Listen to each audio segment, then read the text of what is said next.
Entonces, esta segunda parte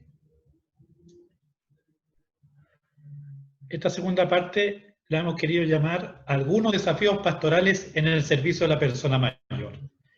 Y quise destacar con rojo la palabra algunos, porque en realidad hablar de desafíos pastorales en esta etapa de la vida, podríamos estar fácilmente varias sesiones, o sea, haciendo un curso completo solamente respecto de estos temas, porque hay tantas cosas que se podrían conversar. A medida que vayamos desarrollando la sesión, seguramente que se le van a ocurrir muchas otras cosas y tal vez queden con un poquito de gusto a poco, pero bueno, eso es bueno también porque nos da oportunidad de poder seguir creciendo más adelante en temas como este, si es que es de su interés.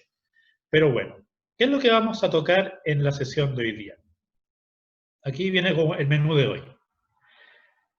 Vamos a centrar esta sesión en estos tres temas principales. Primero vamos a hablar sobre el respeto a la autonomía de la persona mayor.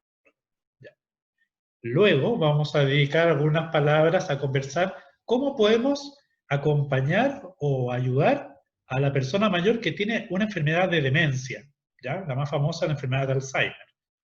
Y luego vamos a decir algunas palabras sobre el final de la vida, ¿cierto? Sobre la llegada de la muerte, toda esa etapa por la que pasaremos todos, ¿no es cierto? Ya solamente el último tema da para hablar tantísimo, pero no se preocupen, que va a haber tiempo para tocar esto y otros temas más interesantes más adelante, ¿ya? Entonces vamos con la primera parte, que es hablar un poquito de qué es la autonomía del adulto mayor. Y quisiera retomar justamente con esta palabra que nos dirigía el padre Leocil Pesini, que hacía referencia a Bernardita también al principio, ¿no? Tenemos una misión existencial al momento de envejecer, preguntarnos, ¿no es cierto?, ¿cómo estamos envejeciendo? Una llamada que nos hace el padre Pesini de ser activos en nuestro proceso de envejecer. O sea, no dejar que ningún momento de la vida se nos pase así como en forma pasiva, sino también incluso el envejecer con todo lo inexorable que es, con todo lo que es tal vez difícil de detener. Igual hay una parte o hay una porción de este proceso de envejecer donde nosotros podemos actuar, donde nosotros podemos causar modificaciones. Entonces, ¿cómo nos estamos haciendo cargo del anciano que crece silenciosamente en nosotros? Y también es importante que cuando nosotros queramos asistir a un adulto mayor, podamos ver,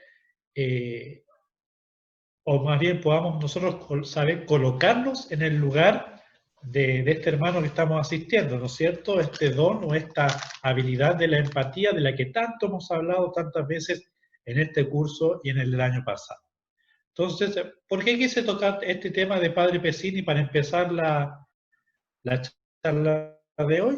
Porque justamente muchas de las cosas que vamos a hacer no hay que verlas solamente como orientadas hacia el adulto mayor, sino que también podemos verlas desde nuestra propia perspectiva. A veces ayuda mucho para tratar de entender los problemas de los demás, justamente hacer el ejercicio empático de colocarme yo en ese problema. O sea, si estamos hablando de la autonomía en el adulto mayor, ¿qué pasaría si a mí me tocan o me pasan a llevar mi autonomía, mi capacidad de decidir, mi capacidad de tomar yo las riendas de mi vida? Seguramente lo más probable es que me sentiría muy mal, ¿no? Lo más probable es que sí. Entonces, a partir de eso, tal vez es mucho más fácil empatizar o ponernos en el lugar de nuestros hermanos adultos mayores.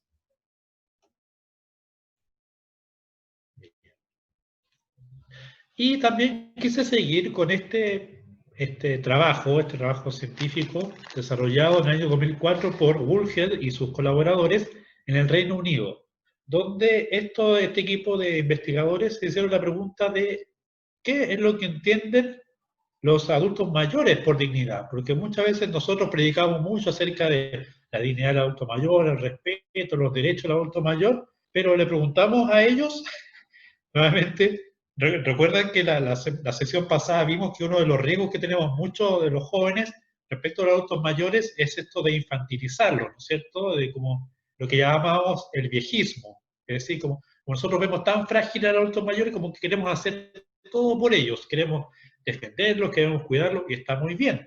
Pero justamente nos olvidamos que también ellos todavía pueden hacer mucho por sí mismos, ¿no? Muchos de ellos. Entonces, en vez de pensar nosotros, los jóvenes al adulto mayor, preguntémosle, ¿qué es lo que ellos entendían por dignidad? Y las 4 ideas principales que descubrieron estos autores respecto de lo que los adultos mayores británicos, en este caso, entendían por dignidad, son estos de acá que están en la diapositiva. El adulto mayor se siente digno o considera a la dignidad como el derecho a ser tratados como iguales al margen de la edad. Es decir, que ser adulto mayor, ser anciano, no significa que mi dignidad se diluya o disminuya o se modifique. Mi igualdad en derechos y, por qué no decir en deberes también, es igual que la de las personas más jóvenes. También es dignidad el derecho de elegir cómo quieren vivir, ser cuidados y morir. Y aquí tiene mucho que ver esto que estamos refiriéndonos de la autonomía. Es decir, muchas veces nosotros, con la mejor de las intenciones, queremos decidir todo por el adulto mayor, pero le preguntamos a él qué es lo que quiere, qué es lo que le gusta, qué es lo que espera. O sea, nuevamente, permitir que tome la rienda de su vida. Padre, ¿Sí?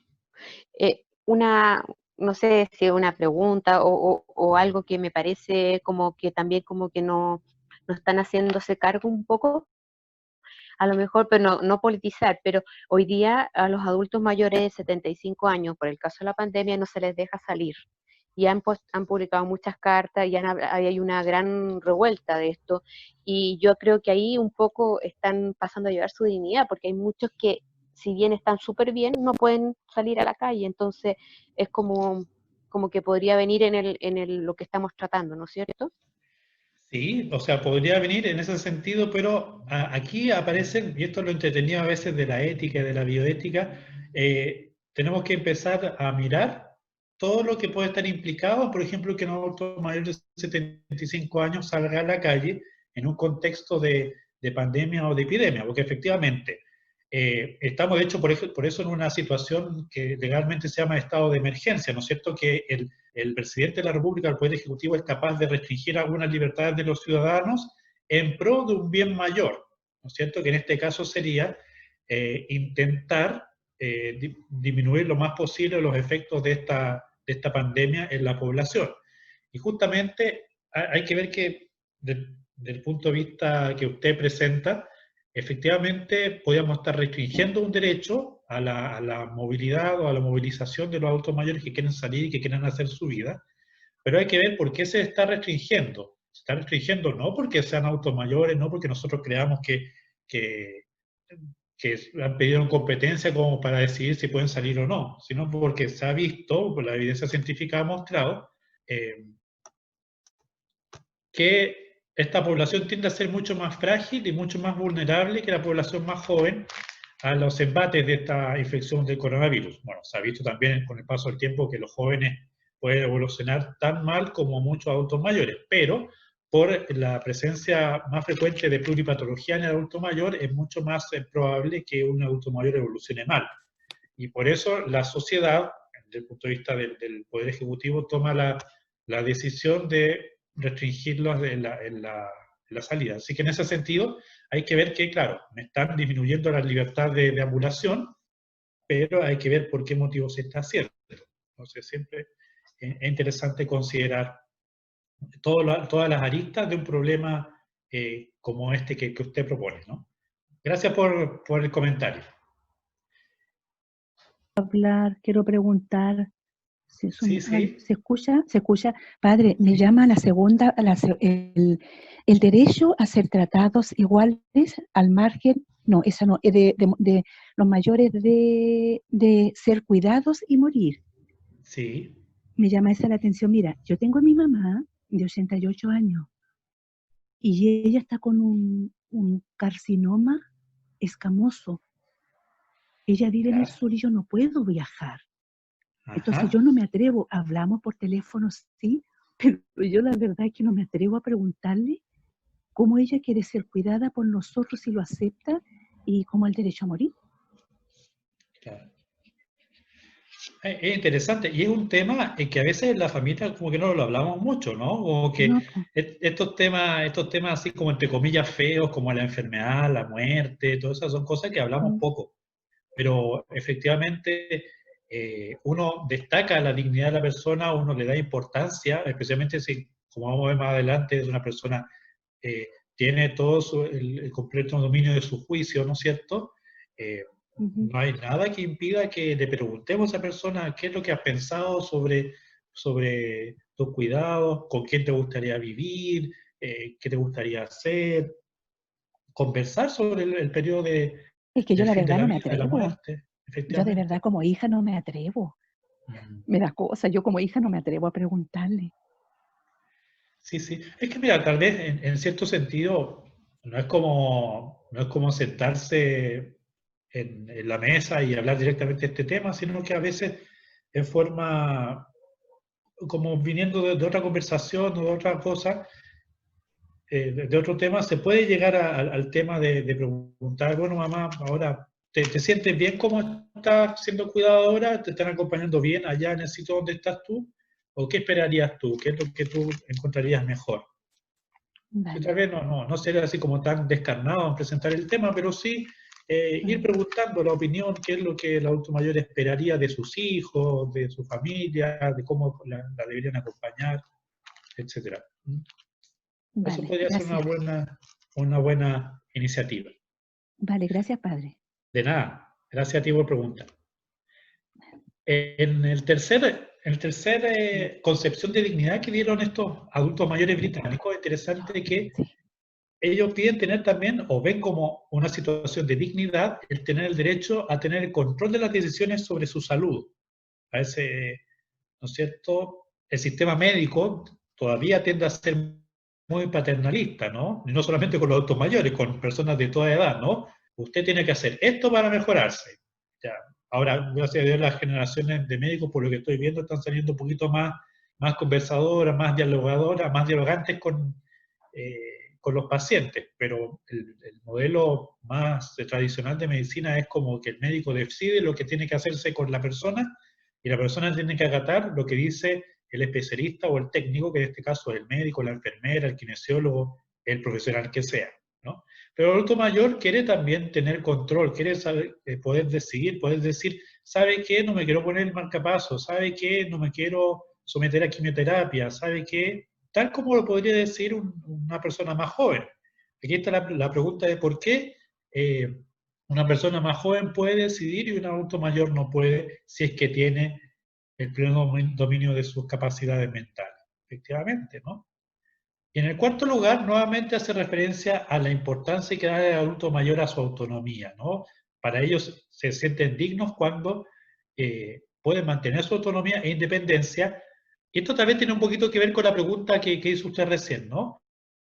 Mantener su autonomía y su independencia, pero sin sentirse solos y sin constituir una carga para la familia. Entonces, si ustedes se acuerdan, cuando veíamos la semana pasada o la sesión pasada, los datos sobre los adultos mayores chilenos y que el 20% de los adultos mayores encuestados el la última encuesta de calidad de vida del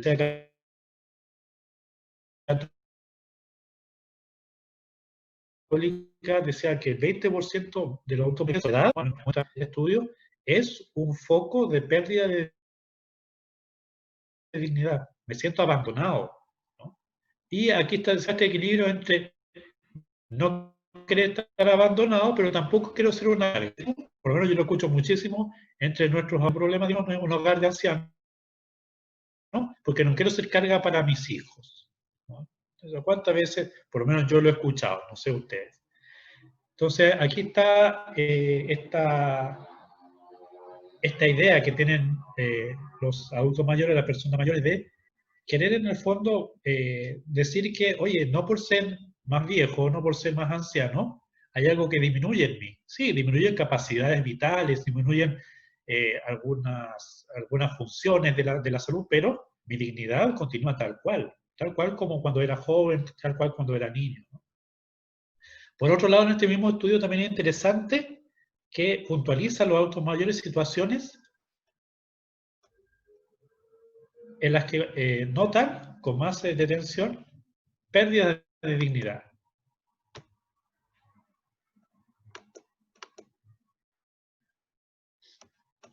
Antes quiero ver aquí porque parece que había alguien en el chat que había escrito. Claro. Jessica hacía referencia a lo de la muerte, que no tenemos normalizada la muerte. Claro, efectivamente. Cuando lleguemos al final de esta sesión vamos a tocar justamente este punto, Jessica, así que manténlo ahí. Entonces, mira, estos adultos mayores dicen, ¿se quebranta nuestra dignidad? Sí. Y aquí no es una invitación a sentirnos culpables, pero sí una invitación a poner atención a lo que nuestros mayores nos están diciendo. ¿De dónde tenemos que tener cuidado al momento de tratarlos? ¿No? ¿Cuándo estos adultos mayores sentían quebrantada su dignidad? Por ejemplo, cuando nos excluyen de las conversaciones, ¿no? Cuando está a veces la abuela con los hijos, ¿no es cierto?, o con otras personas, y como que las personas conversan sin considerar que el adulto mayor está ahí presente. Entonces se sienten ninguneados, ¿no? Cuando nos tratan de manera impersonal, y eso yo creo que también es para toda persona, ¿no? Cuando dicen, oye, tú, señora, etcétera, como nos tratan más como una cosa que como una persona, ciertamente que nos sentimos menoscabados. Lo tercero, lo que veíamos también en la sesión anterior, cuando nos tratan como niños. No soy un niño, no soy una guagua. A veces una persona, o especialmente los cuidadores de adultos mayores, en especial cuando tienen demencia, dicen, no, si esta señora es mi guaguita, es como un niño.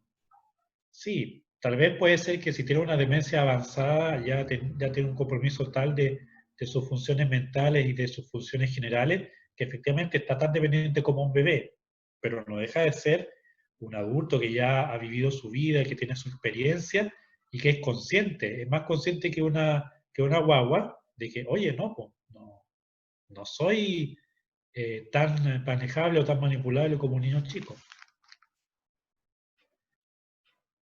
También en el cuarto punto dice, cuando se dirigen a nosotros con términos como cariño, amor o por su nombre de pila, ¿no? Como a veces uno llega y le dice, hola Blanca, ¿cómo está? Bueno, eso depende mucho porque esta es una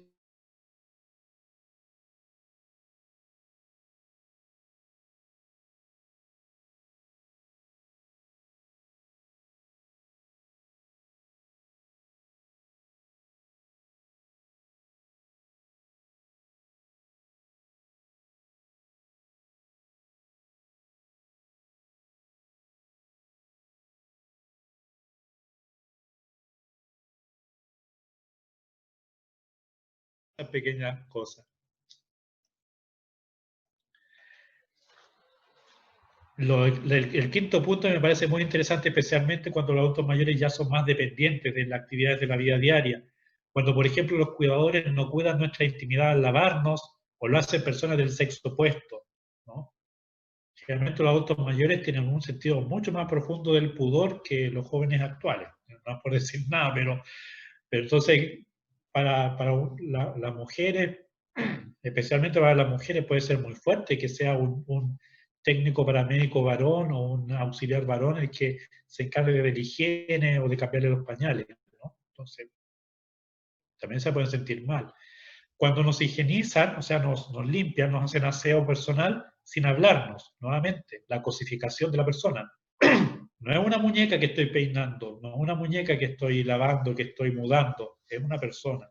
Tal vez la puedo saludar, ayúdeme con esto, muévase para acá, darle un poquito de participación también en su propia higiene personal, ¿no?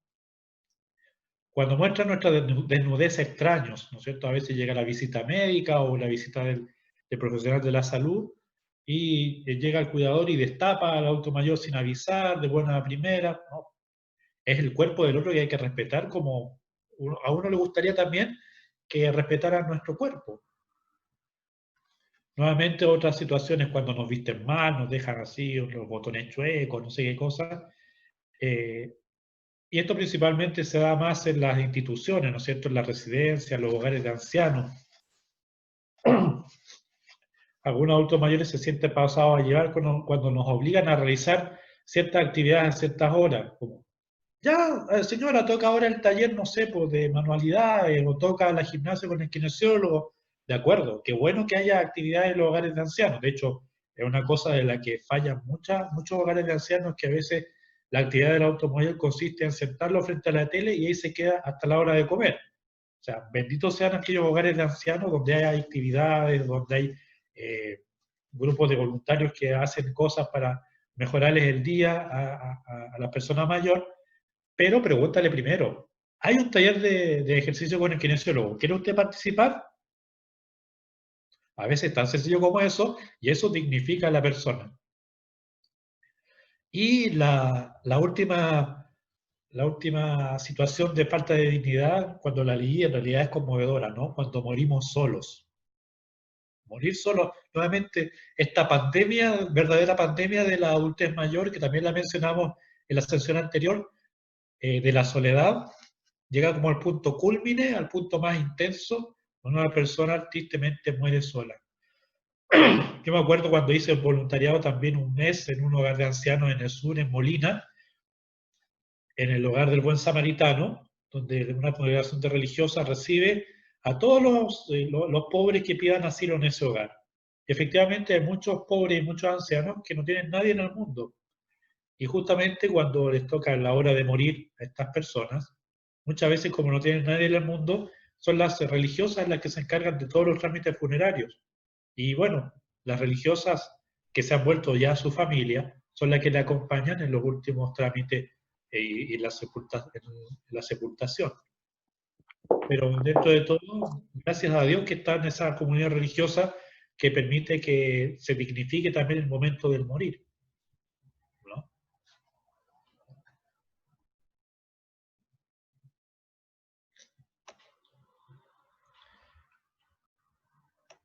Entonces, esto, es interesante ver este trabajo de Bullhead como para ver, ¿no? Escuchar qué es lo que el adulto mayor espera del trato de nosotros, de los que somos más jóvenes, de los que les asistimos profesionalmente o en forma de voluntariado.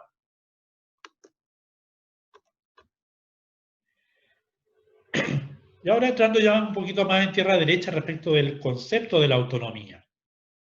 ¿Qué es la autonomía? Podemos definirlo en términos sencillos como la capacidad de autogobernarse, la capacidad de decidir sobre la propia vida y de elegir libremente.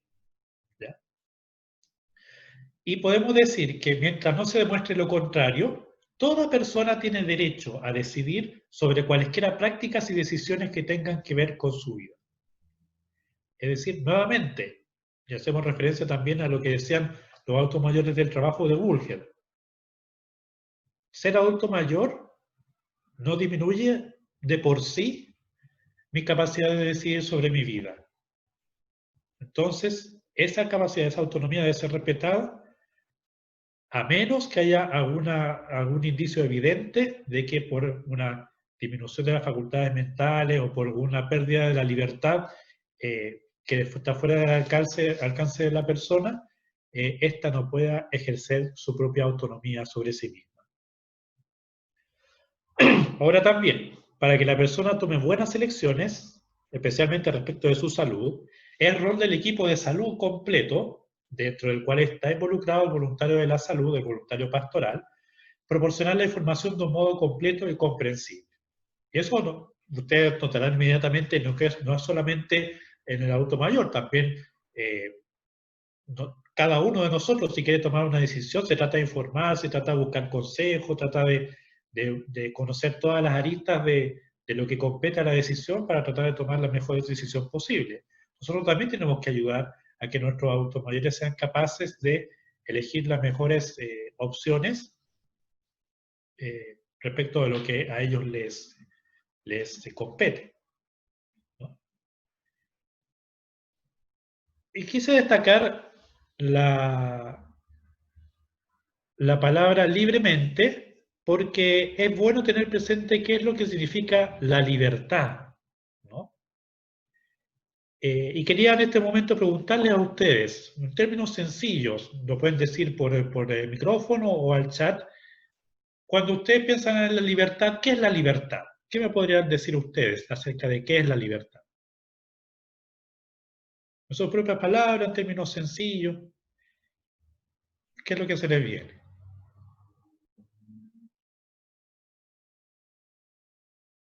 Para mí la libertad es tomar mis decisiones y sin que nadie me las limite.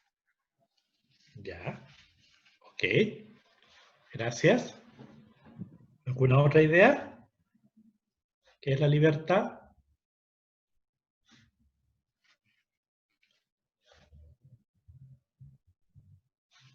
A ver, alguna ideita por ahí en el chat. Carolina dice, libertad responsable frente a las diversas situaciones de la vida. ¿Ya? O sea, frente a las diversas situaciones. Maite dice, debe contemplar el espacio del otro. ¿Ya? Mira, interesante las aristas que van saliendo. ¿Alguna otra idea? Actuar, Sole dice, actuar según mi conciencia sin dañar a nadie. ¿Ya? Alicia dice, es la capacidad de elegir. Mira, esto es interesante, ¿no? O sea, todo ha sido interesante, pero la capacidad de elegir es como lo que generalmente siempre se refiere a la libertad, ¿no? Capacidad de elegir con autoconocimiento, conocimiento de la situación y distancia de estados muy emocionales. María Constanza, poder elegir lo que me hace más feliz. Mira, me gustó ese comentario. Mirando todos los factores. Jessica, es hacer lo que uno quiera con capacidad de decidir.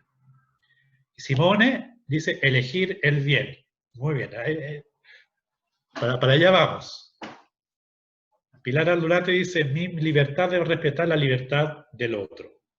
Bien, efectivamente, Lucía dice, es poder tener la opción de elegir sin presión. Elegir, ¿no es cierto?, sin presiones, sin limitaciones, elegir lo que me hace feliz, lo bueno. Quería hacer referencia aquí a qué es lo que nos dice el catecismo de la Iglesia respecto de qué es la libertad.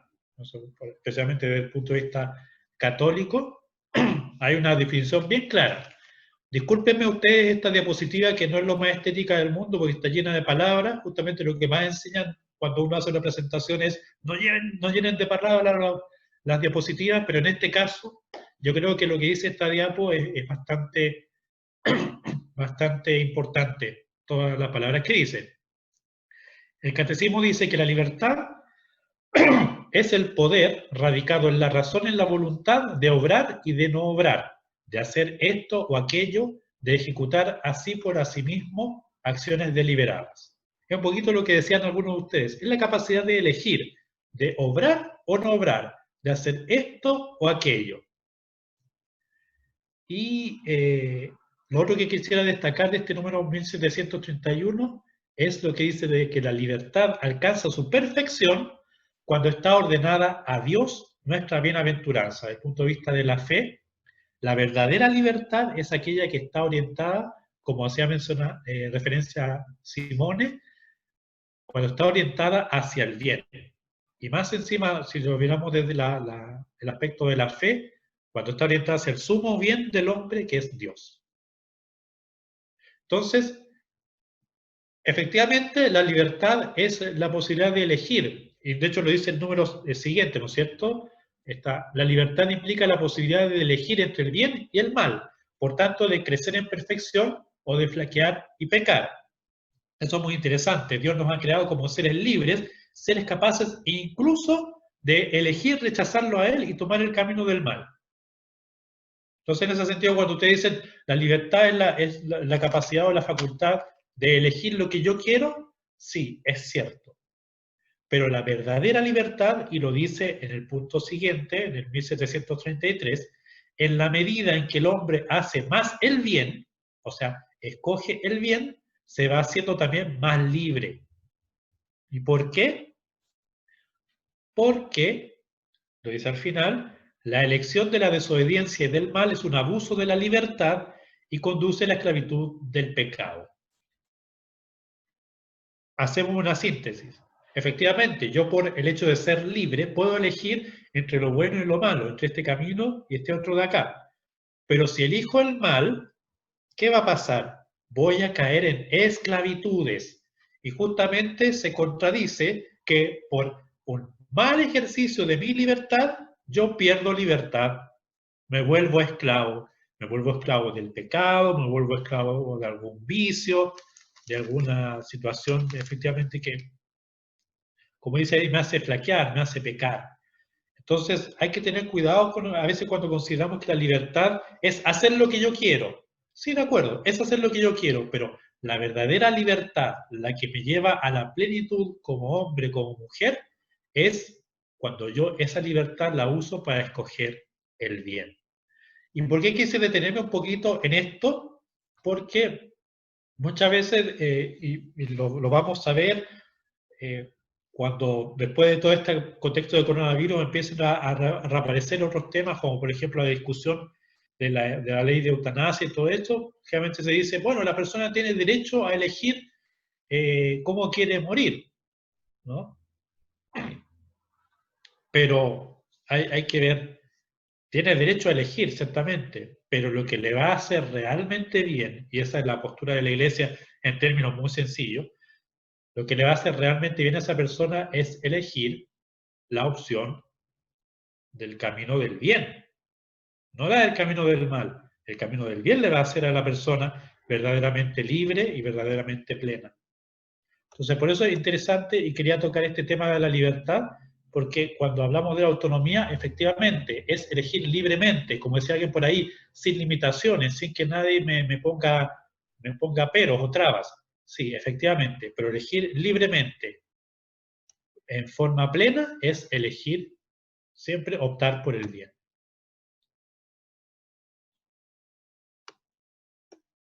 Exactamente. Damaris nos comenta aquí que es actuar sin dañar a otros. Efectivamente, es actuar eligiendo el bien. Dentro del mundo del adulto mayor, perdón, antes de seguir, ¿alguna otra consulta o duda, algún comentario respecto a esto? Si no, continuamos. Ya. Entonces, otro concepto muy importante y que se le parece a la autonomía es el de la autovalencia. A veces, especialmente desde el punto de vista técnico, uno pregunta, bueno, ¿este adulto mayor, esta persona es autovalente o no? ¿O es semivalente o es dependiente? ¿Qué significa eso? La autovalencia, en términos también muy sencillos, es la capacidad de realizar las actividades básicas de la vida diaria. Pensemos en nosotros mismos. Es la capacidad de vestirme yo solo en la mañana, la capacidad de bañarme yo solo, de hacer mis necesidades en el baño yo solo, de llevar mi higiene personal solo, de comer solo, de salir y movilizarme en los medios públicos, de utilizar el dinero, todas estas cosas hacen que una persona sea autovalente. Y lamentablemente, como también vimos en la sesión anterior, la autovalencia tiene alto riesgo de irse perdiendo mientras va avanzando también la edad de la persona por el detrimento que tiene generalmente su estado de salud. Lo vamos a ver a continuación con unos gráficos que lo dejan más patente. Pero lo que yo quería puntualizar en este punto es que la autovalencia no es lo mismo que la autonomía. Porque uno puede tener una persona que está postrada en cama porque tiene, por ejemplo, una enfermedad de Parkinson avanzada. Y efectivamente necesita asistencia para vestirse, para ir al baño, para comer, etcétera, etcétera. Pero, a pesar de esa dependencia en la actividad de la vida diaria, esa persona puede tener todavía sus capacidades cognitivas superiores o sus capacidades mentales intocadas y puede seguir siendo autónomo a pesar de no ser autovalente. Puede seguir siendo capaz de decidir por lo que le conviene o por lo que quiere, aunque deja de ser autovalente, ¿no? Así que el concepto es que autovalencia no es lo mismo que autonomía. Autonomía hace referencia a la capacidad de autogobernarse y de decidir, y la autovalencia tiene que ver a la capacidad de funcionar en la vida. Las cosas que yo puedo hacer por mí mismo. Y aquí vienen unos gráficos bien interesantes del mismo estudio de la Universidad Católica, que vimos también la sesión pasada, la encuesta de calidad de vida del adulto mayor, donde preguntan específicamente sobre estos dos términos, la autonomía y la autovalencia. Y si ustedes se fijan acá, el 57,5% de los adultos mayores encuestados se sintieron autónomos, o sea, capaces de tomar decisiones por sí solos. Igual, si ustedes se dan cuenta, no es un porcentaje considerable, ¿no? Es un 57%, no son todos, no es la mayoría, de hecho es como la mitad, un poquito pasito para arriba nomás. Y dentro de todo, sin embargo, los hombres parecen ser menos autónomos que las mujeres. Las mujeres parecen ser más autónomas que los varones, lo que revela este estudio, ¿no? Y lo otro es que a medida que va envejeciendo el adulto mayor, tiende a ser más autónomo, pero lo que sí es más claro es que mientras tienen más escolaridad o más formación, sí llegan más autónomos o con la autonomía más conservada a la adultez mayor. Un comentario en el chat dice: ¿en qué rango de edad preguntaron? Preguntaron desde los 60 hasta los ciento y tantos años. O sea, era hasta donde se pudiera llegar. Si te fijas, aquí en las categorías están, en el gráfico están las categorías que usaron. 60-64, 65-69, 70-79, 80 y más.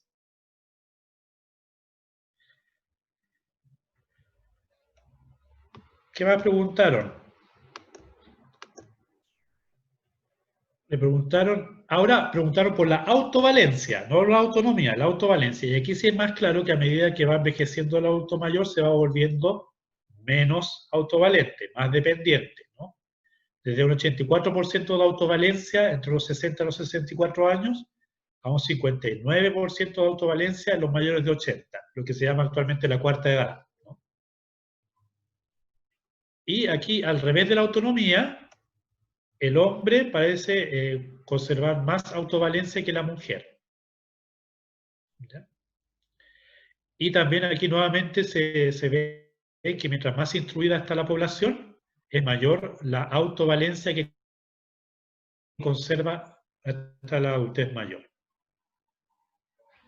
Entonces, la importancia hasta en esto se ve la importancia de la educación, ¿no es cierto?, de la instrucción de las personas.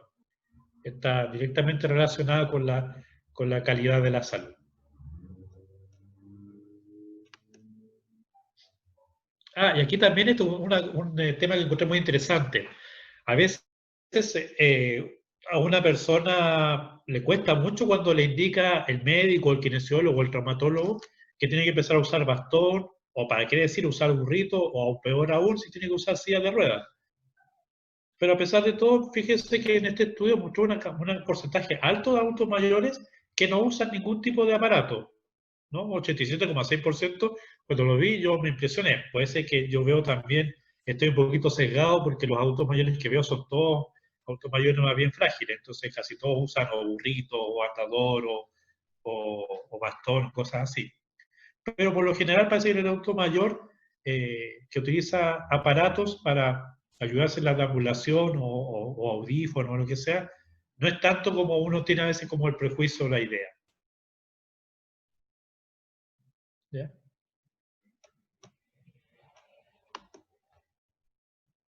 Ya.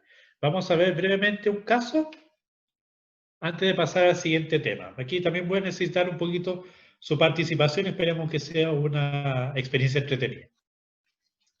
Dice: doña Genoveva tiene 87 años y está diagnosticada con enfermedad de Alzheimer en fase inicial.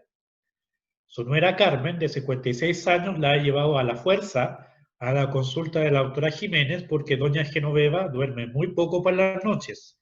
Se levanta, habla sola, da vueltas por la casa y acaba despertando a toda la familia. Carmen quiere que a toda costa la doctora Jiménez le dé a Genoveva unas buenas pastillas para dormir, que pase toda la noche de largo. Pero la anciana no quiere tomar las pastillas. ¿Y qué dice? Dice: yo duermo lo suficiente, estoy muy bien, déjenme tranquila. No hablo sola, hablo con mi Joaquincito, que está en el cielo, porque quiero irme pronto con él y ya estoy cansada de vivir. A todo esto Joaquincito es su marido porque Genoveva es viuda hace 26 años. Carmen y su marido, el hijo de Genoveva, están buscando un hogar de ancianos privado para colocarla, y aunque ella dice que nunca se irá a vivir a un hogar, ellos piensan que allí estará mejor atendida y son una familia de alto nivel económico, así que pueden costear un hogar de ancianos para la mamá.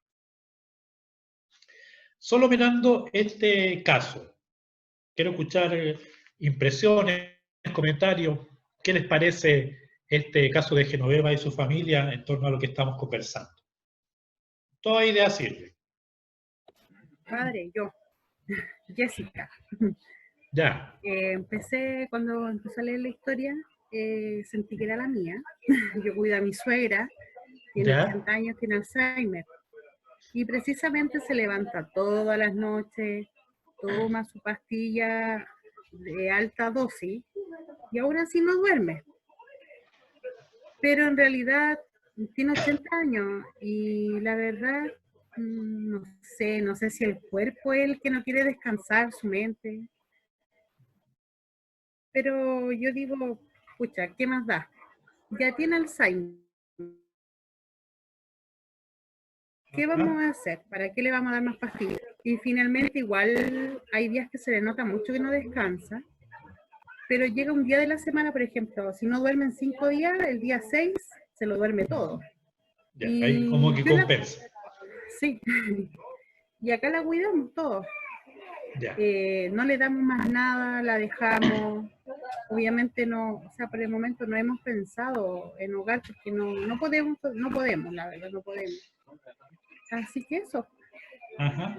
Bueno, gracias por compartir tu experiencia. Para ver que esto no es tan alejado de la realidad. No, para nada. ¿Yo puedo hablar? Sí, adelante. Yo pienso que en la medida de lo posible, también por experiencia propia, pienso que el adulto mayor que se va a un hogar, ojalá pueda él decidirlo en conciencia, digamos, que esté consciente de decidir si... Ok, muchas gracias. Efectivamente, uno de los temas que resalta un poquito este caso es que Carmen y su marido están buscando un hogar de ancianos para Genoveva, pero no dice en ninguna parte si es que le han preguntado. Bueno, ella por lo menos ya dijo que no tiene ¿Aló? ninguna intención de irse a un hogar de ancianos. ¿Aló? Entonces, hay que ver ahí, cómo podemos equilibrar lo que quiere el adulto mayor para sí mismo y cómo se relaciona con la familia. Sí, Sí, yo que alguien quería hablar estaba ahí. hablando delante, parece que se me cortó. Que Ah, ya. yo lo viví en carne propia porque considero que la persona, o sea, de partida, que el adulto mayor esté consciente y acepte que se le va a llevar un hogar. Sí. En caso de que no quiera, es muy tremendo y creo que sufren mucho. Sí. Ahora, cuando ya la persona no tiene conciencia, bueno, eso es harina otro costal.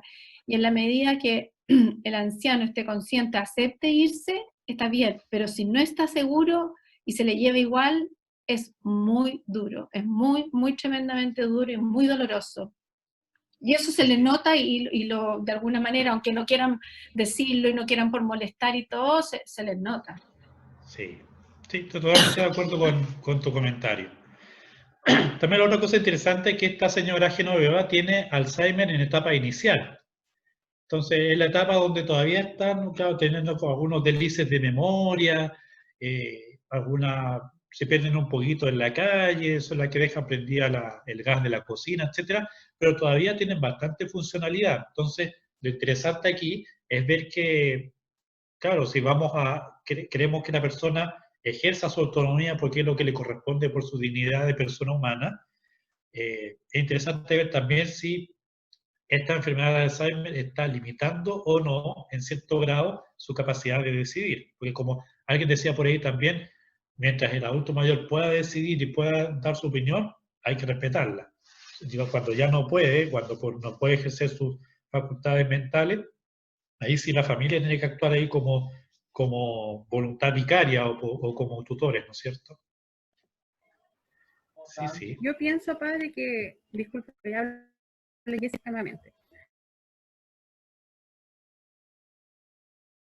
Yo pienso que hay mucha ansiedad, no lo tenemos muy insertado. Por ejemplo, es mal mirado igual el tema de llevar a un abuelo a algún hogar, la misma muerte, o sea, son temas que no se tocan mucho en familia.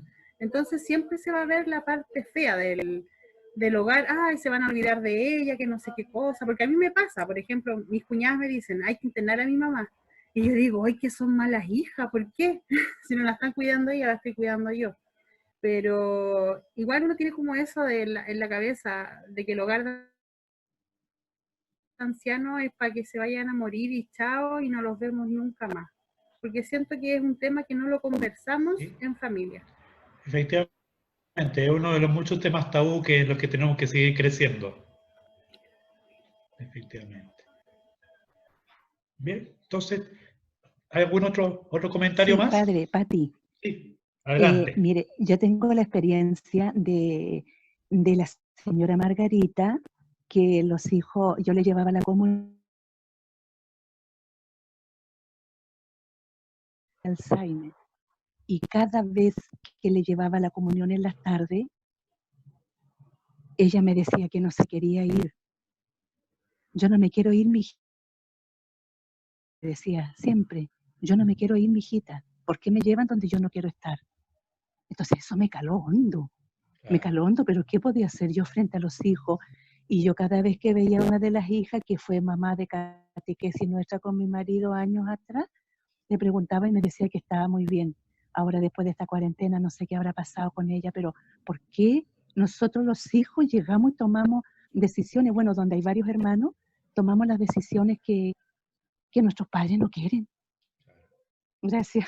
No, gracias a ti por compartir. Justamente a esa pregunta es la que me gustaría, o sea, si yo puedo dejar esta pregunta en ustedes para que le den vuelta, me voy muy contento hoy día a la cama. He cumplido mi labor por el día de hoy.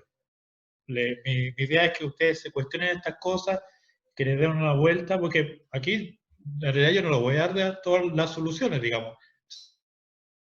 Sí voy a plantear problemas y voy a plantear propuestas. Pero sí, efectivamente, son cosas que, como dice por ahí Jessica y otras personas, son cosas que hay que conversar, hay que tocar, son temas que a veces le hacemos el quite, pero son cosas relevantes, ¿no? Esta pobre doctora Jiménez, como que le tiran la pelota de no sabe qué hacer, porque le doy las pastillas para tranquilizar a los hijos, o paso a llevar la voluntad de la paciente. Efectivamente, en ese sentido, sí, Genoveva tiene capacidad de ejercer su autonomía todavía, desde el punto de vista de la ética clínica, la ética médica, hay que respetar siempre la autonomía y la decisión del paciente antes que la de la familia, a menos que, e incluso si la decisión que quiera tomar el paciente va en contra de su propia salud, no sería la mejor decisión desde el punto de vista clínico, hay que dejar registrado en la ficha clínica o en lo que corresponda, que la persona, sabiendo, ¿no es cierto?, todas las aristas del caso, todos los riesgos, los beneficios de su decisión, escoge, por ejemplo, rechazar un tratamiento. En ese sentido, como decíamos en las diapositivas anteriores, ¿no? El equipo de salud tiene que proporcionar a la persona toda la información necesaria para que decida bien.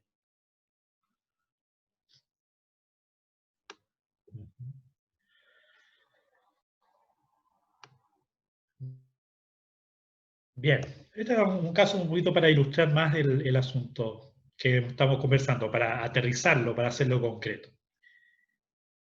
Y ya que estamos tomando de a poquitito el tema de la demencia, vamos justamente al siguiente punto de esta sesión, la siguiente parte fuerte de esta sesión, que es ¿qué hacemos con nuestros adultos mayores que tienen demencias, nosotros como voluntarios de la salud?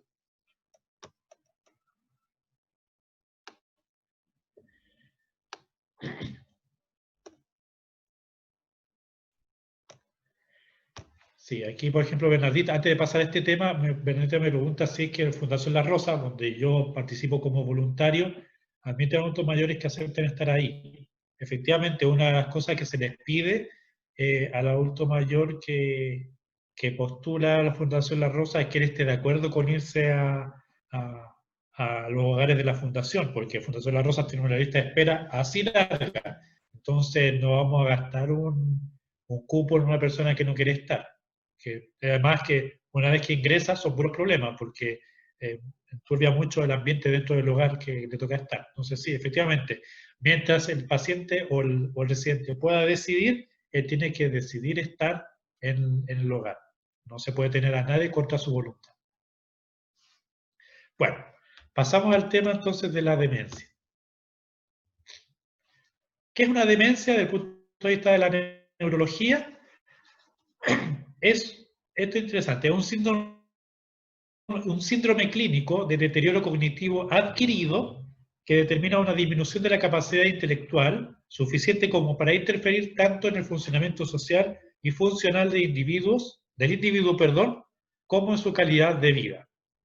La parte primera dice síndrome clínico. Síndrome en medicina es un conjunto de síntomas y signos que puede tener muchas causas. ¿Y a qué quiero puntualizar con esto?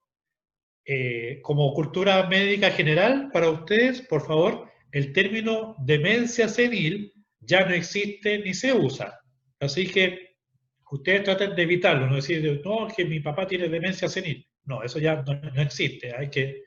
Se habla solamente de demencias secas, y demencia es como una categoría, es como un conjunto de enfermedades que se caracteriza por lo que acabamos de describir, que las capacidades cognitivas, es decir, lo que tiene que ver con el pensamiento, deteriorando, ¿ya? Y es adquirido, es decir, que no es congénito, no nació con ello, sino que lo fue adquiriendo con el transcurso del tiempo por distintos motivos, porque hay muchas causas de demencia.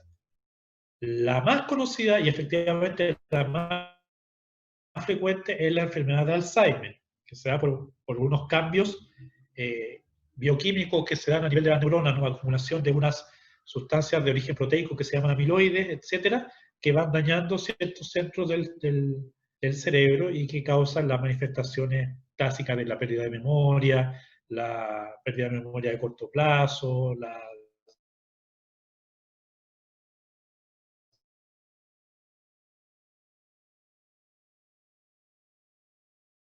¿Por qué es tan dañina y tan problemática? Porque va deteriorando el funcionamiento social y funcional del individuo.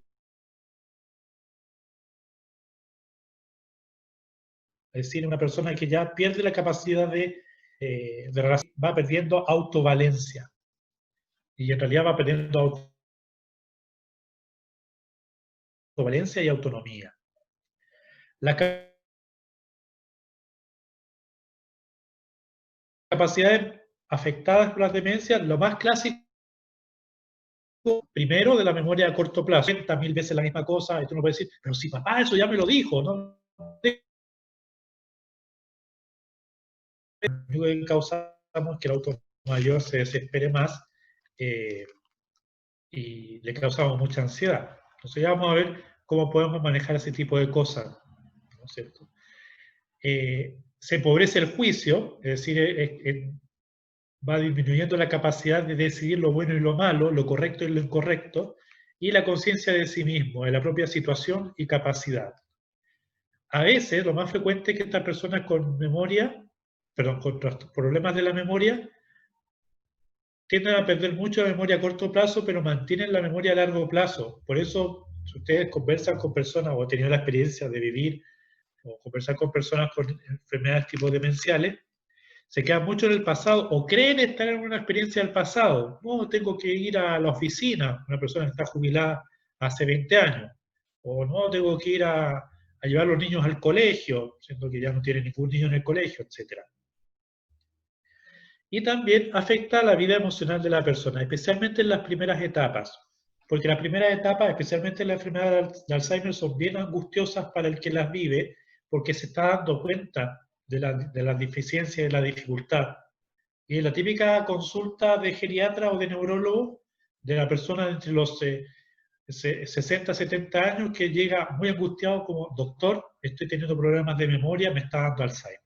Eso es una situación altamente angustiante, justamente por todo lo que estamos diciendo. La persona, hasta el momento, en los tratamientos que hay disponibles, permiten, en algunos casos, no en todos, retrasar o enlentecer lo más posible la enfermedad, pero hasta el momento no ha aparecido ningún tratamiento en la medicina tradicional occidental, por lo menos, que detenga o que revierta las enfermedades demenciales.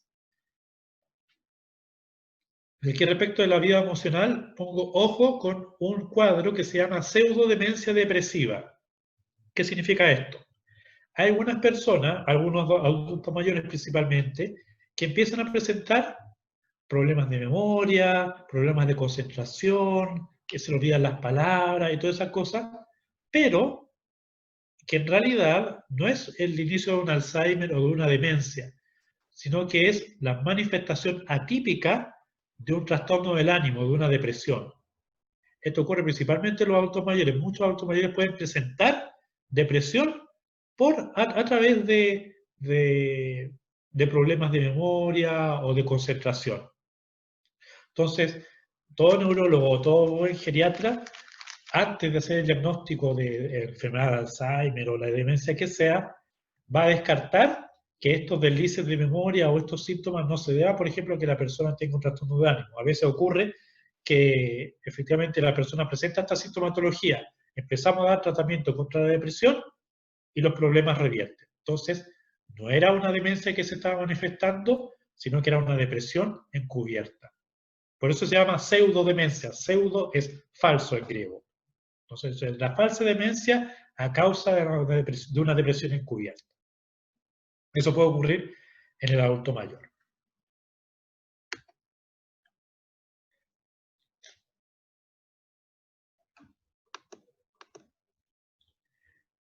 Se estima que actualmente en Chile, según los estudios de MinSal del año 2017, el 1,6% de la población total de Chile presenta algún tipo de demencia. Esos números concretos son alrededor de 180.000 personas. En 2017, 180.000 personas de nuestro país portan algún tipo de demencia. Y el riesgo de desarrollar síntomas de deterioro cognitivo va aumentando con la edad. Por ejemplo, este estudio del Servicio Nacional del Adulto Mayor de 2009 muestra que el 7,1% de las personas de 60 y más años ya presenta algún grado de deterioro cognitivo, que es como la antesala de la demencia, pero ya en la década siguiente, entre los 75 y 79 años, ese riesgo o esa presencia aumenta del 7,1 al 13%. Y si vamos envejeciendo más, en los mayores de 85 años, el 36% de los mayores de 85 años presenta algún grado de deterioro cognitivo. ¿Ya? Y como decíamos, la causa de la demencia son múltiples. Infecciones como por ejemplo la demencia por VIH, la enfermedad de Creutzfeldt-Jakob, que es la llamada de las vacas locas, demencias secundarias al abuso de sustancias, por ejemplo el alcoholismo crónico, al uso de drogas, etcétera, etcétera. Pero la causa más frecuente de demencia es la enfermedad de Alzheimer. Le siguen las demencias vasculares, o sea, secuelas de accidentes vasculares que dejan dañado el tejido cerebral, y le siguen como tercera causa las causas mixtas. Pacientes que tienen enfermedad de Alzheimer y más encima tienen accidentes vasculares. Entonces, como empeora más la manifestación y en muchos casos la progresión de la enfermedad. Eso para hacernos el contexto de qué es una demencia. ¿Ya? Vamos a lo práctico. Nosotros como voluntarios de la salud, ¿podemos, esta es una pregunta bien lícita, ¿podemos nosotros hacer relación de ayuda o podemos hacer voluntariado con una persona con demencia? Y mira, en realidad, un grado de una conversación profunda, como puedes tener con una persona con todos sus cabales y todas sus funciones mentales sanitas, ciertamente que no lo vas a poder lograr, porque ya la persona va a tener cierto deterioro en esta área. Pero sí, siempre se puede acompañar y siempre se puede amar. Es lo más importante. Vamos a ver justamente en los detalles que vamos a ver a continuación, que la paciencia, el cariño, el deseo de decirle al hermano, al anciano, de que sigue siendo digno, sigue siendo importante, sigue siendo querido, es, yo creo, lo más importante en nuestros deseos de comunicarnos con el adulto mayor con demencia. Voy a centrar unos consejos que este año dio un equipo de neurólogos y geriatras de la Universidad de Antioquia en Colombia, pero me pareció muy interesante, muy práctico los datos que nos sugieren para cómo mejorar la comunicación con personas que tienen demencia. Por ejemplo, en la etapa temprana, donde las facultades mentales no están tan comprometidas, hay uno que otro desliz de memoria, uno que otro despiste, como la persona como que ya no se maneja muy bien en la calle, etc. Todavía el adulto mayor puede relacionarse con los otros, todavía reconoce a la gente más cercana, a los amigos, etc. Entonces, ¿qué podemos hacer con un adulto mayor que está en esta etapa? Entonces, por ejemplo, dice, no haga suposiciones de la habilidad de comunicarse de parte de la persona debido al diagnóstico de Alzheimer u otra demencia. La enfermedad afecta a cada persona de manera distinta. En el fondo está diciendo, no se deje llevar por el prejuicio. Uno a veces se puede hacer cierta idea de que, no, este abuelito ya se le arranca las cabras para el monte, ya uno no entiende nada, hay que explicarle todo, etc., etc. Ojo, hay que ver cómo está manifestando, qué síntomas manifiesta. A veces son cosas muy pequeñas al principio de la enfermedad, después ya se va notando más las dificultades sociales o funcionales de la persona. Entonces, no acercarse al adulto mayor con demencia con prejuicios, conocerlo, atrévete a conocerlo primero. No excluya a la persona afectada de las conversaciones con la familia y los amigos. ¿Se acuerdan lo que decían los adultos mayores del trabajo del principio? Que se sienten indignos cuando no nos consideran, cuando estamos ahí como un mueble. No, el adulto mayor con demencia, especialmente en la etapa inicial, no es un mueble. Y en etapas sucesivas tampoco, hay que decirlo. ¿Ya? Hable directamente con la persona si quiere saber cómo está. O sea, evitemos eso como que, ¿y tu mami cómo está? Bueno, si la mamá está ahí, pregúntale a la mamá. ¿Cómo está, señora? ¿Cómo está, mamá? ¿Cómo está? O sea, dale importancia. Si es capaz de entenderte, si te reconoce, si es capaz de comunicarse, comunícate. Justamente eso le ayuda también, la estimulación cognitiva ayuda mucho a disminuir la evolución de la enfermedad. Si nosotros estamos estimulando a la persona, estamos recordando qué día es, qué mes es, comentamos alguna cosa que esté pasando en la contingencia, eso ayuda a que la enfermedad progrese un poco más lento.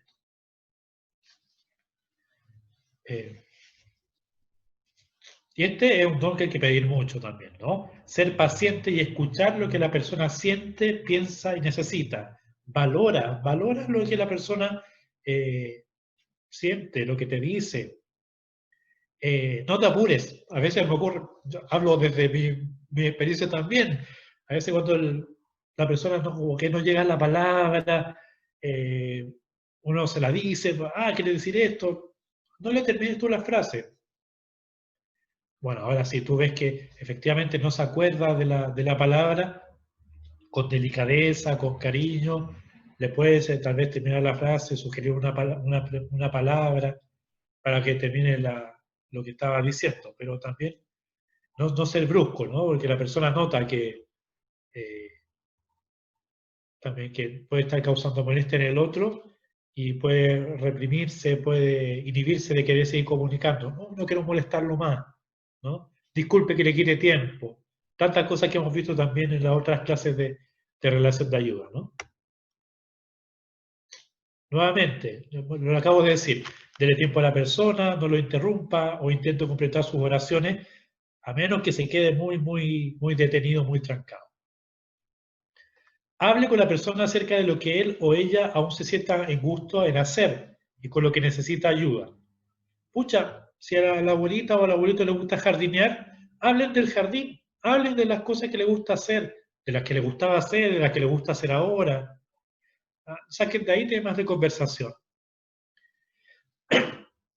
Tenga sentido del humor, eso siempre importante, en toda etapa de la vida diría yo. Ríase con la persona, pero muy importante, no de la persona. No es como que, uy, ya, te estés poniendo vieja, te están olvidando las cosas. ¿Qué te pasa? No, esas cosas, lo único que hace es tirar la autoestima para abajo el pobre adulto mayor. No, reírse con la persona, no de la persona. Y también es importante que tú seas honesto con tus sentimientos con la persona y no te alejes, ¿no? Tu amistad, tu apoyo, tu cariño como familiar, como voluntario, es importante para la persona con demencia. Las relaciones, no solamente en esta etapa de la vida, en toda etapa de la vida, nos dignifican, Desde el punto de vista cristiano también hay que recordar que Dios es relación. Es el Padre que ama al Hijo, el Hijo que ama al Padre, en el Espíritu que relaciona al Padre con el Hijo. Dios es relación. Y los seres humanos somos realmente felices, somos realmente plenos también en relación, amándonos los unos a los otros. Entonces, mantén relación también con este adulto mayor que todavía quiere establecer vínculos con los demás. Avanzamos a la etapa intermedia. El adulto mayor ya puede tener seguramente mayor deterioro de la memoria, puede tener, ya empezar a tener más dificultades de movilidad, mucha más dependencia de la actividad de la vida cotidiana. ¿Qué hacen en esta etapa? Bueno, nuevamente es como repetir mucho de lo que ya hemos dicho, ¿no? Permítale suficiente tiempo a la persona para que pueda expresar o pensar lo que quiera decir. Dale tiempo para que piense, no lo apures. Apurándolo lo único que hace es ponerlo más nervioso y que más se tranque, más se detenga. A nosotros mismos me pasa, a mí también me pasa, cuando me pongo nervioso, es como que me bloqueo. Más se bloquea al adulto mayor si tú lo apuras, si tú lo pones nervioso. Cuando quieras comunicarte con él, hay que evitar al máximo las distracciones. Si está prendida la tele o prendida la radio, apaga la tele, apaga la radio, ponle mute, ponle mudo, colócate enfrente de la persona, mírale a los ojos y háblale. Porque en esta etapa son muy distractibles. Bueno, anterior también un poco, pero ahora más. Entonces, si uno quiere comunicarse con la persona, hay que estar como la chiquilla de la foto. Ponerse a su nivel, mirar a los ojos, mirar de frente, ¿no es cierto? Y comunicarse lo más eficazmente posible. Nuevamente, sea paciente, ofrezca apoyo y darle seguridad a la persona, transmitirle, ¿se acuerdan de esta habilidad blanda de la cordialidad, del calor humano? Efectivamente, el calor humano ahora sirve muchísimo para darle al anciano seguridad y pueda expresarse mejor, pueda sentirse contenido, sentirse escuchado con paciencia. Mantenga un buen contacto visual, como la chiquilla de la foto, ¿no? Muestra a la persona que usted tiene interés en lo que dice. ¿Ya? Otra habilidad blanda que sirve, la escucha activa. Escuchar con todo el cuerpo, con los ojos, con las orejas, con el cuerpo entero.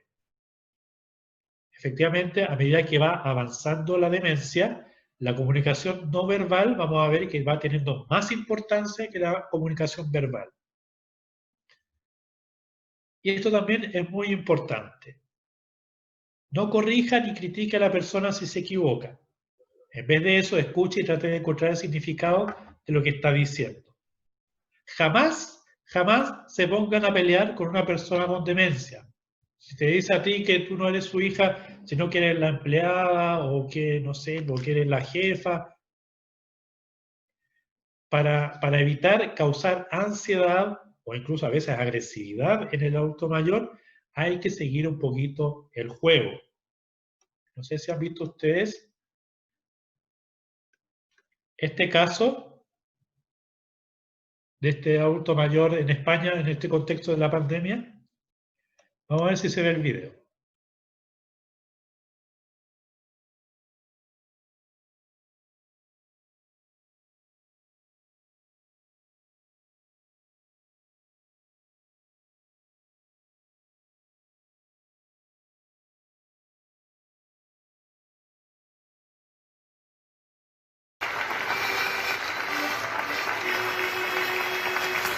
Pedazo de concierto, Germán.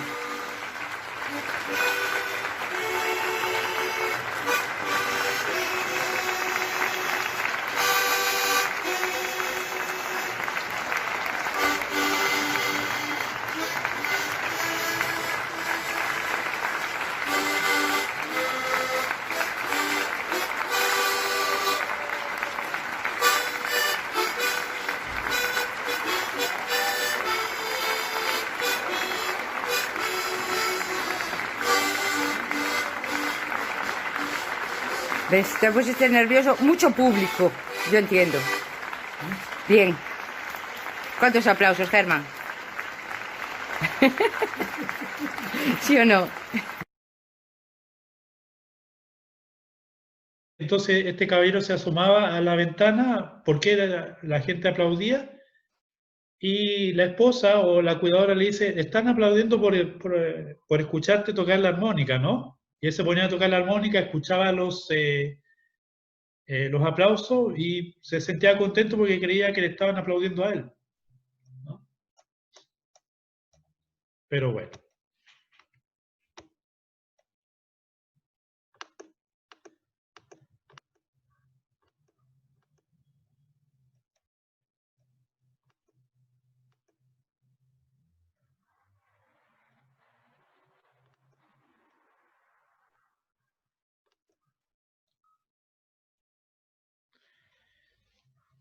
¿Se volvió a ver la diapositiva? ¿Se ve en la pantalla? Que alguien me diga sí, me quedo contento. Sí, sí, se ve. Ya, muy Gracias. bien. Ya, entonces volvemos a la etapa intermedia. Nuevamente, evitar discutir con el adulto mayor. Si la persona dice algo con lo cual usted no está de acuerdo, déjelo así. A menos que sea algo que sea riesgoso para su integridad. O sea, si en el fondo la persona quiere salir a la calle a las 3 de la mañana, efectivamente hay que inventar algo, ahí hay que apelar a la creatividad, para que la persona se quede en casa. Les doy un ejemplo práctico de mi comunidad religiosa. No en Chile, pero en otra parte del mundo, había uno de nuestros padres que tenía demencia y que había sido capellán de hospital toda la vida.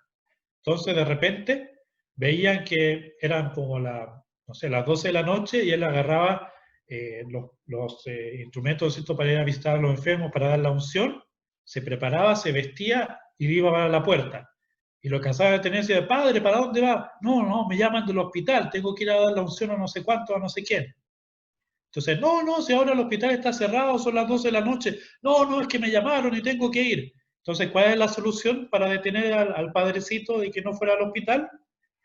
Como era un padrecito mayor, ¿no es cierto?, de formación bien jerárquica, él al único, o sea, dentro de las facultades que le quedaban, ¿no es cierto?, de su mente, él tenía presente que al superior había que obedecerle siempre. Entonces él reconocía a otro padre de la comunidad como el superior, aunque parece que ni siquiera era el superior, pero él en su mente tenía presente que esa persona, ese padre, era el superior. Entonces cuando este padrecito con demencia quería ir al hospital a dar la unción de los enfermos, le decían a este padre que reconocía como superior, que fuera a hablar con él y dijera, padre, no vayas al hospital porque ya me llamaron y me dijeron que ya está resuelto el problema, que no es necesario que vayas tú. Entonces el padrecito con demencia le hacía caso a su superior y se iba tranquilo a la pieza y ya no iba más al hospital.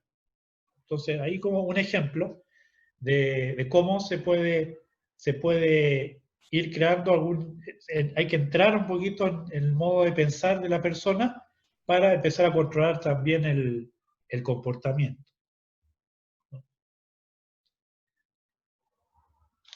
Ya en esta etapa, cuando hay mayor compromiso cognitivo, hay que dar instrucciones cortas, ¿no es cierto?, concisas y divididas en partes. O sea, uno le dice así como, anda al ropero y busca arriba y tráeme la caja que tiene. No.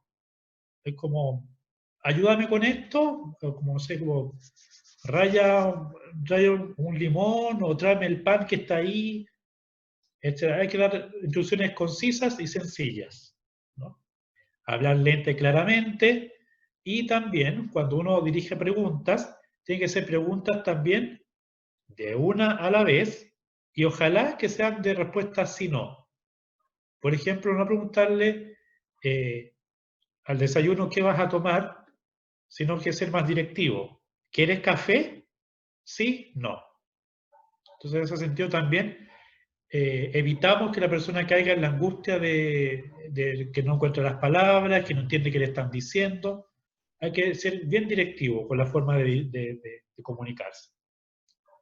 También, aquí ya empieza a notarse que la comunicación no verbal es más importante que la verbal. Entonces, las indicaciones se dan con la mano, anda para allá, tráeme eso, ¿no es cierto?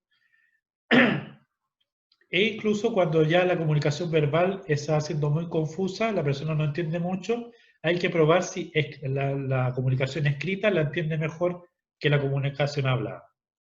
¿Ya?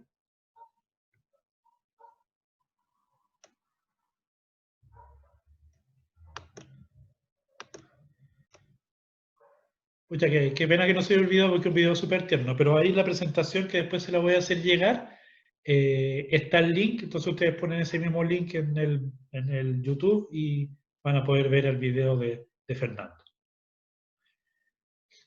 Ya llegamos a la etapa más avanzada de las demencias, generalmente ya hay una dependencia muy profunda o incluso total de la persona en la actividad de la vida diaria.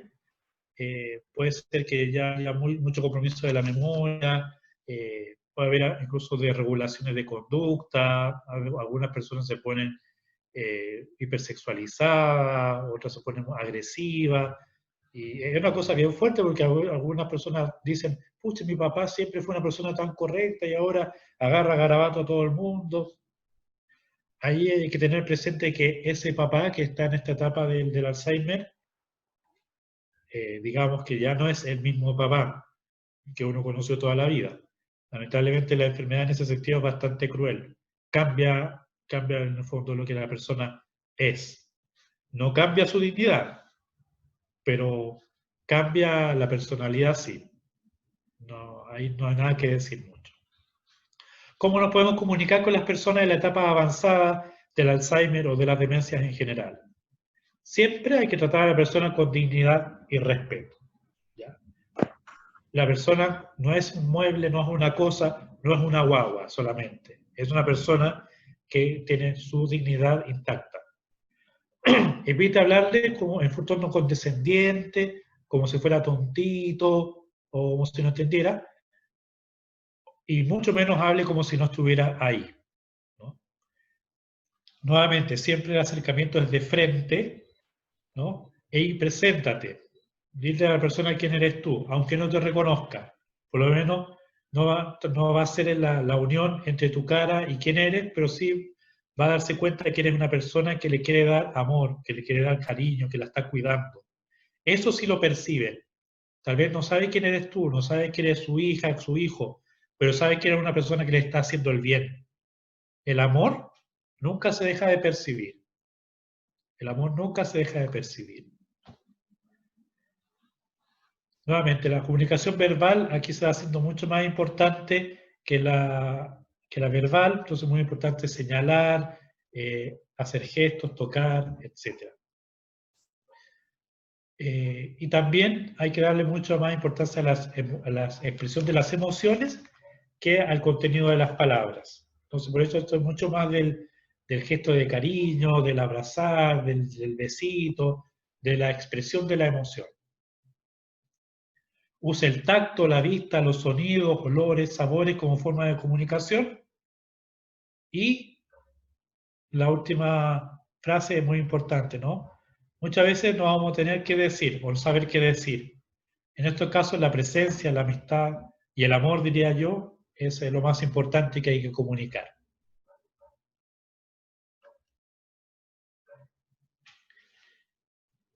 ¿Alguna consulta hasta el momento?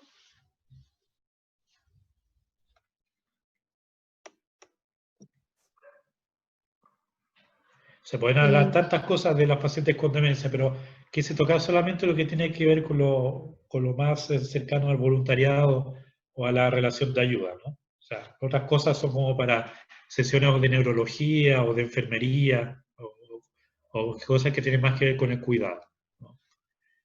Pasamos a la última parte, que va a ser más bien breve porque vamos, en el fondo este es como una apertura de apetito sobre un tema que vamos a ir tocando en las siguientes sesiones que quedan de este curso. Vamos a empezar a hablar algunas palabras sobre el final de la vida. Como decía una de ustedes, Jessica, creo, al inicio de la presentación, la muerte se ha vuelto un gran tabú en la cultura occidental. Hablo de la cultura nuestra, ¿no? Porque en nuestra cultura, la cultura africana, la cultura asiática, están mucho más familiarizados con la muerte, no es una cosa tan terrible. Pero en Occidente sí. No se enseña sobre cómo morir, ni siquiera en las facultades de medicina. Espero que sinceramente que ahora en la Facultad de Medicina se está enseñando más sobre el acercamiento a la muerte.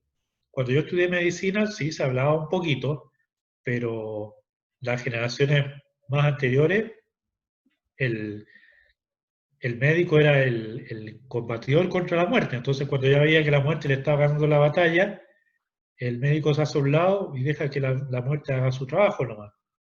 Y justamente con la aparición después, en el siglo XX, de los cuidados paliativos, empieza a introducirse un paradigma nuevo de que, ojo, que la cercanía de la muerte no significa que no hay nada que hacer. Por el contrario, queda mucho que se puede hacer todavía, ¿no? Actualmente se muere principalmente en hospitales y clínicas. Ya están lejos los tiempos de mitad del siglo XX de que se moría principalmente en las casas.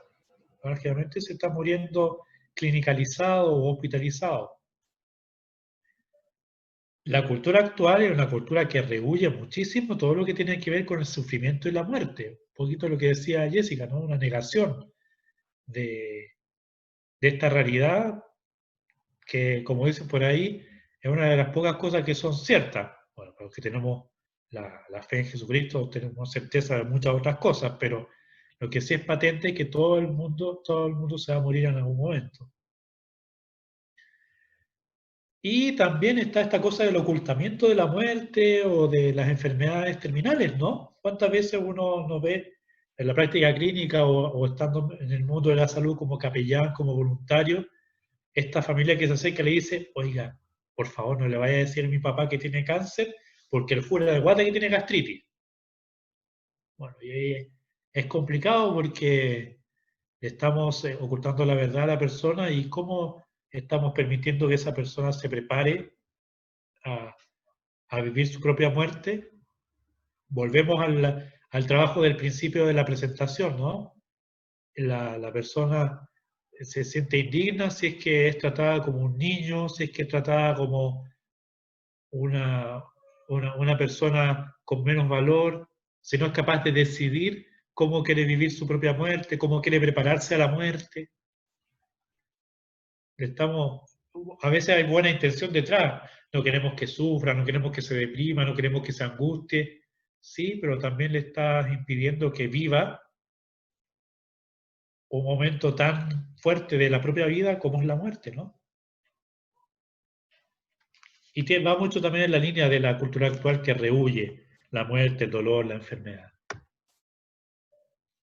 Si recordamos un poquito una de las diapositivas de la presentación anterior, hay que ver que dentro de las tareas del adulto mayor está justamente esto de integrar la etapa de la vida en la que estoy. O sea, hay que ver que ya estadísticamente un adulto mayor tiene muchas más probabilidades de fallecer que un joven.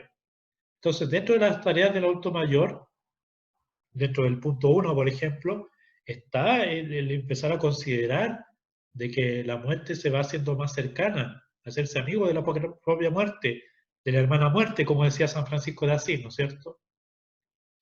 Aceptar el envejecimiento corporal y la limitación del tiempo es una de las tareas que está invitado a desarrollar el adulto mayor.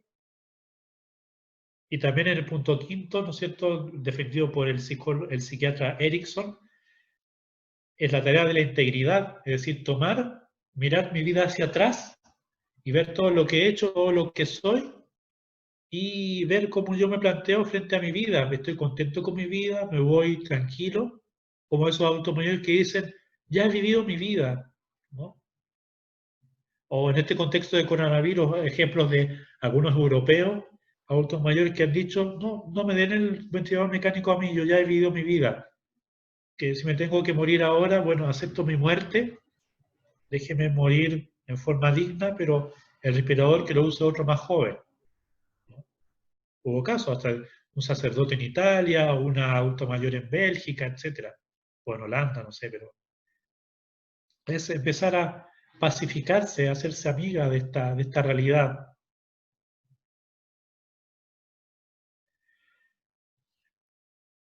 Y muchas veces también hay que acordarse de esto, ¿no?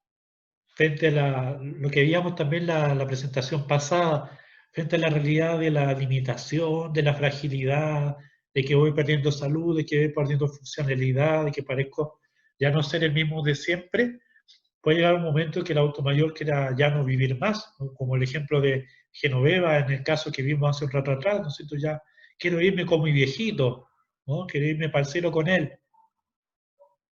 Entonces, cuando un adulto mayor nos dice esto en una conversación, en un acompañamiento, en una actividad de voluntariado, es una bonita oportunidad para ver qué es lo que hay detrás y no tenerle miedo a conversar de este tema. Hay que recordar también que la etapa de la adultez mayor es una de las etapas donde hay más índices de suicidalidad también. Entonces, a veces esto ya no quiero más, no es una cosa para llamar la atención o una frase más. Es una invitación a acompañar este sentimiento del hermano. ¿Por qué ya no quieren más? ¿Qué es lo que ya no quieren más? Como dice aquí la diapositiva, a veces detrás de esta frase hay un deseo de ser liberado del dolor. Acuérdense de la diapositiva de la clase anterior o de la charla anterior, vimos que cerca de un 50% de adultos mayores presentan dolor crónico. Entonces a veces pueden estar aburridos de tener tanta dolencia, ¿no? Quieren ser liberados del dolor, del no sentido de la vida, si se sienten solos, si se sienten despreciados, si se sienten indignos, ¿para qué vivir esta vida de perros, digamos? De la parálisis relacional. Hemos hablado tanto de la importancia de que el adulto mayor se siga relacionando con los otros, con su familia, con sus amigos, con sus vecinos. Combatir esta pandemia de la soledad. A veces, dice aquí, el deseo de morir no representa el fruto de una decisión libre y autónoma. ¿Ven? Que hemos estado hablando acerca de la libertad, sino que es un síntoma de un estado depresivo. Si una persona está abrumada por la depresión, a veces no puede tomar verdaderas decisiones autónomas, verdaderas decisiones libres, sino que está abrumado, ensombrecido por un estado patológico de ánimo, ¿no? Entonces, si tenemos el caso de un moribundo, de un anciano abandonado, ciertamente no estamos frente a una persona que está viendo todas las aristas de la cosa, o todas las aristas del problema.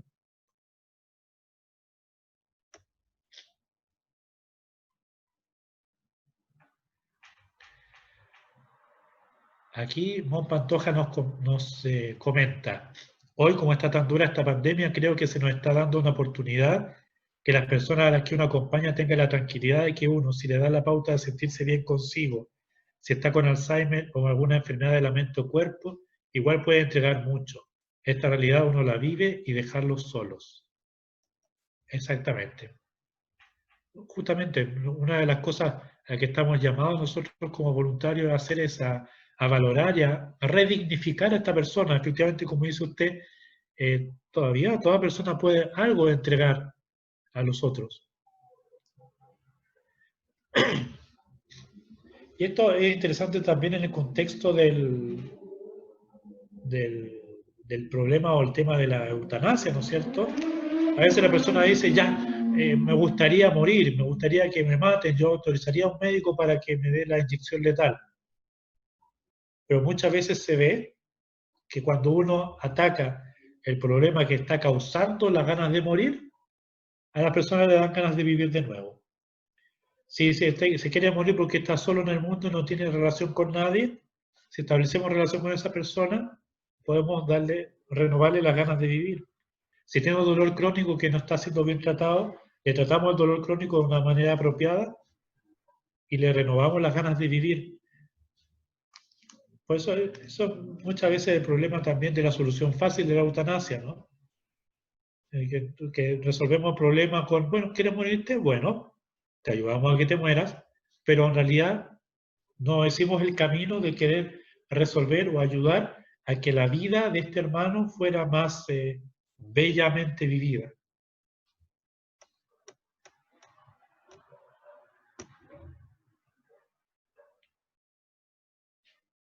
Aquí Bernardita nos coloca el dato duro, ¿no es cierto? Muy bien.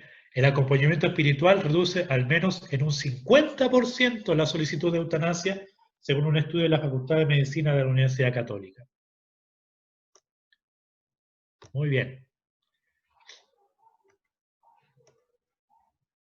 y un destacado bioeticista italiano, que es el padre Maurizio Fagioni, puntualiza lo siguiente, y con esto termino la presentación de hoy.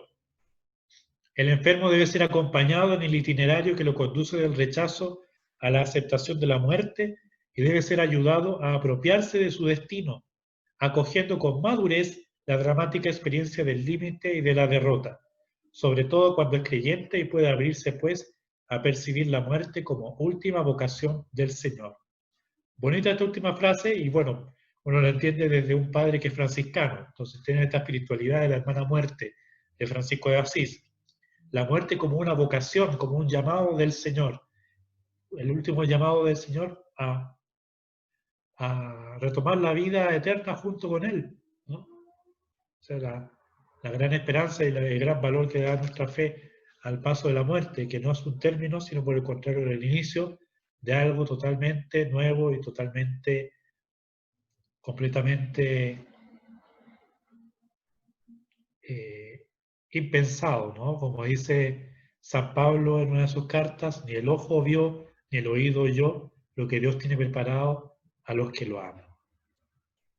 Bien. Con esto termino la sesión de hoy, salió un poquito larga, pero creo que son temas interesantes, ¿no? Y hay tantísimas otras cosas, como decía al principio, que se puedan conversar. Pero dejo este tema del fin de la vida, del final de la vida, un poquito abierto, porque justamente en las 3 sesiones que nos quedan de este curso vamos a ir tocando en más profundidad algunos de estos temas. Hablaremos del duelo, del acompañamiento pastoral del duelo, algunos puntos también, y un poquito de los cuidados paliativos, qué son, de qué se tratan, conocerlos un poquito más. Eso es como lo que se viene, ¿ya? Para que se sientan motivadas y motivados. ¿Ya? Terminamos con una oración. Vamos a terminar con una oración muy bonita del adulto mayor. Padre misericordioso, tú me has dado la vida y me la has conservado hasta ahora. Hasta ahora. Tú me has conducido desde la juventud y me has demostrado tu fidelidad hasta la ancianidad. Alabo y bendigo tu misericordia y vengo de nuevo a implorar tu gracia. Mis días están en tus manos. Ya no puedo hacer mucho, pero puedo esperar, recibir, agradecer, orar, perseverar y ser fiel. Dame la gracia de la perseverancia y un bello atardecer de mi vida. Conserva entero y sereno mi corazón hasta que descanse en ti. Bienaventurados aquellos que me hacen sentir que soy amado, que soy útil todavía y que no estoy solo. Bienaventurados aquellos que me llenan la última etapa de mi vida con cariño y comprensión. Bienaventurados aquellos que entienden mi paso vacilante y mi mano temblorosa. Bienaventurados aquellos que tienen en cuenta que mis oídos tienen que esforzarse para captar lo que dicen. Bienaventurados aquellos que se dan cuenta que mis ojos están nublados y que mis reacciones son lentas. Bienaventurados aquellos que desvían la mirada al ver que he derramado la taza de café. Bienaventurados aquellos que con una sonrisa me conceden un ratito de su tiempo para charlar de cosas sin importancia. Bienaventurados aquellos que nunca me dicen, ya me has contado eso 2 veces. Amén.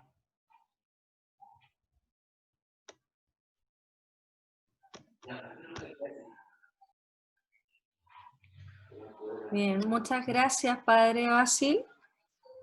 Súper interesante, como comentaba por ahí alguien. La verdad que no hemos acercado mucho a la muerte en esta sociedad, ni al dolor, siempre tratamos de evitarlo. Se nos ha olvidado que es parte de la vida, que es algo natural, un proceso natural. Y bueno, de a poco con los cuidados paliativos uno ha empezado a entender más en qué consiste todo este proceso, de acompañar a las personas que están en el proceso final de la vida. Es algo que es bastante nuevo, tiene pocos años, también en las facultades de medicina, así que, y bueno, y en el Congreso también está incluso en conversaciones. En Chile los cuidados paliativos están solamente para los pacientes que tienen enfermedades oncológicas, está en proyecto de aumentar los cuidados paliativos para pacientes que tengan otras enfermedades avanzadas. Los cuidados paliativos mejoran la calidad de vida de los pacientes y incluyen el acompañamiento espiritual. Eso es así. Así que ahí tenemos una gran labor los que hacemos acompañamiento espiritual para cambiar un poco cómo vemos, cómo nos acercamos a la muerte, cómo acompañar a los pacientes, cómo a ayudarlos a encontrar su propio sentido de propósito al final de la vida. Una labor muy bonita. Así que muchas gracias, Padre. Muchas gracias a todos.